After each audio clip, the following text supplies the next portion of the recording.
Well, good afternoon, everyone. Now, if it sounds like my voice is echoing or something, I'm in a room here with the door closed into the living room. Of course, there's nobody here but me. So, the last couple of days, I felt like I've spent about 15 seconds in the ring with Mike Tyson. Yeah, started yesterday morning. I got up and, wow, it was just terrible. Uh, so I took a few things and got over it. Hopefully I did. Okay, so on to the subject at hand. Um, this door, and probably the lighting is bad. It's getting a little dark and late in the afternoon here. Let's try something here real quick. Maybe get a little more light in here. Yeah, that helped. So this door was a gift to a friend that's no longer with us, and he gave me this door back in the last summer. Now this door is 6'7" long, and it is 3 feet wide. Okay, the deal was that I had a few pieces of N-scale track and this locomotive. Now this little fellow right here is a Bachmann steam locomotive, of course. So a couple nights ago, I took it apart and I cleaned the wheels. I oiled just a drop of LaBelle's train oil, electric train oil, in the right spots. Cleaned all the gears, and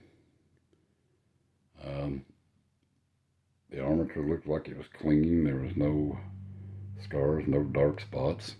So I said, okay, man, I got something here that might run. That doesn't. And we'll get to that in just a second. So I've been waiting around for a while, but a really good friend of mine gave me this power pack, this transformer, throttle, whatever you want to call it. It's a really good throttle too. I mean, the power pack. And so I hooked everything up, got the wires all hooked up, got it all hooked up to that. And of course, the first thing I do, I can't see that. So let's move that over here somewhere where we can see it. Okay. So we put this on DC function. Okay. We turned the throttle pack on. And the first thing I did was check the voltage. Oh yeah. That's in reverse direction. So, okay, there we go.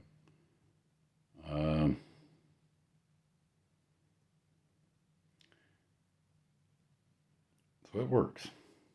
Works good. It's pretty stable too. I'm really pleased with that. So anywho, we toyed around and I put this track set together, which I bought this snap kit from Atlas, back a few months ago, primarily just to get an idea of what I could do in N-scale. And primarily I was going to use it for a shelf layout in there in the living room. But because of some HO equipment I got my hands on from a few people, from a friend and some others, I decided to do the shelf layout in HO, which I'm going to do another video on, and use this N-scale with Kato Unitrack. all the way around, all the way down, and back around again. And this is going to wind up being Amtrak's return to Mitchellville, Tennessee. So Mitchellville, you know, has 3 tracks. Has the big siding, and then a house track. Now, I want to use Cotto Unitrack Indian scale. And this is going to wind up being a pretty good size, decent layout, according to what you can see from this track. Now, this is that oval here, which is actually 3 feet long and 24 inches wide. I guess that's what that means, 36 by 24. Yeah. And not only that, it was just really difficult to put together because none of the parts numbers match. So, okay, I decided, well, you know, I got so many 5-inch straight pieces, so many 9 3/4 inch, and 4 of the 19-inch radius. Wish I had a lot of that 19-inch radius if I was going to use snap track, but I'm not. This snap track now will be used, since I got 2 switches, for spurs. Back there on the back side of the layout for CSX use. Yeah, since it's their main line, they're still going to have a small yard here behind the station and everything. So, but that, my friends, is a long way away. Because I don't know if anybody's priced model railroad equipment lately. Man, you can nearly buy a real railroad for what you get for this stuff. So anyway, not to make this video too long, I put the little loco on the track and it doesn't work. I only put like 4 or 5 volts to it, and I could hear it hum, and then I could smell it. So, okay, it's shoosted. There was no tender with it. So, yeah, he burned the brakes up on it somewhere or another. Popped the steam petcock there, you know, and he just ain't going to get up ahead of steam to run. So, okay. Now, next thing. This little locomotive right here I've had for quite some time, but it's a non-powered unit. It's also a Bachmann, but it's got a lot of wrong stuff on it. Well, for one thing, the top part of the cab was totally something different. Now, when I received this, it was red and white. Looked like to me it had been painted with a brush. The decals were all crooked on it, and it was in the Gulf Mobile in Ohio livery. So one day I dropped it off in some IPA, 91% alcohol, stripped it, and the yellow is hand painted. I did that with a color called Insignia Yellow. Now the decals came from a place called Fusion Scale Graphics. I've seen them on eBay, and so I wanted to try them. And so several months ago I did all this, and these decals are actually the in scale for the L&N Heritage unit, the CSX unit. So I used the L&N, the ones on the ends, and so after I stripped it, it went down to Union Pacific yellow. It was molded in yellow. So this paint here is actually gray primer with nothing over it. And the vents and the radiators and all them kind of things in that there, and the fans on the top, I just colored them in with a substance called black wash from Tamaya.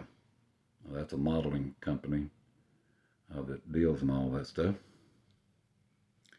And it turned out pretty good. I just cannot find handrails for it. And it doesn't matter now. I mean, it's going to look good sitting on that spur over there somewhere along with that puppy. And then these here are just really lightweight Santa Fe passenger cars. They might be all right if you take and change the couplers, the wheels, and add a little weight to them.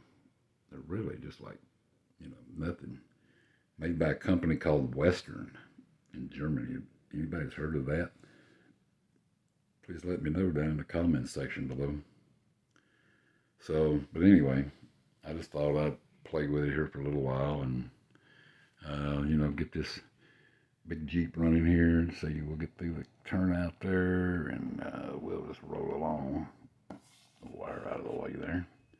And we'll just roll it along here and see, hey, look at that. It rolls.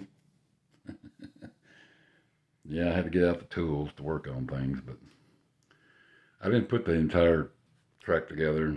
I just thought I just needed enough to test that locomotive, and so. But that's Atlas in scale code 80, the whole kit and caboodle. And something else, one more thing. I don't particularly care for these rail joiner type wires, I just think they're kind of junky in their own right, so better focus on that or not. Yeah, there you go.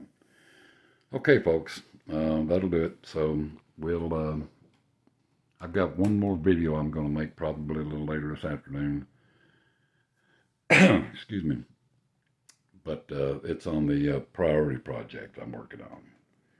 And it's already begun with the kind assistance of some people, some friends I know and friends of the channel.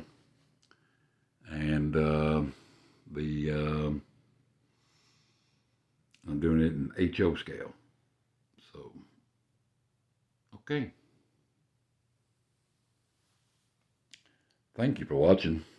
I just haven't felt like going trackside, but the week's supposed to get better as far as supposed to warm back up, and yeah, there's a big hole there. Yeah, I'll have to fix that. I'd hate for that locomotive to fall off in that hole. Okay, people, it's almost 13 minutes, so we're going to stop it here. Okay, thank you for watching again and supporting the channel. Oh yeah, one more thing.